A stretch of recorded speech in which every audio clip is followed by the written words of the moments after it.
எல்லாருக்கும் வணக்கம். இப்போ என்ன பண்ணிட்டு இருக்கோன்னா, இப்போ தான் முருங்கைக்காய் உடச்சி முடிச்சுட்டு வீட்டுக்கு போயிட்டுருக்கோம். வெயில் கொஞ்சம் கம்மியாக தான் இருக்குது, ஒன்றும் பிரச்சனை இல்லை. ஏன் வெயில் கம்மியாக இருக்குன்னு தெரியுமா? மொட்டை மண்டையில் துணி போட்டுருக்காராம், அதனால் வெயில் கம்மியாக இருக்குன்னு சொல்கிறாரு. நீங்களாம் சாப்பிட்டீங்களா மதியம்? நாங்கள் இப்போ தான் சாப்பிட போகிறோம். நேற்று என்ன ஸ்பெஷல்? சண்டே நாங்கள் வந்து கோழி குழம்பு வச்சோம்ப்பா. நீங்கள் என்ன வச்சிங்கன்னு சொல்லுங்கள். ஃபுல்லாக சண்டையாக தான் இருக்கு. சண்டே இன்னைக்கு பாருங்கள். எங்கள் மாடு பார்த்தீங்களா எவ்வளோ அழகாக வெயிலுக்கு தூங்க.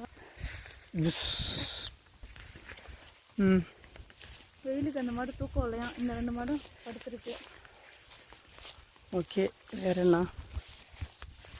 என்னப்போ நான் கொஞ்சம் கடல சோறு வச்சு ஏதாவது கொடுத்துட்டு வரேன். கடல அடுப்பு போயிட்டு. சரியா? சரி, ஓகே, பாய்.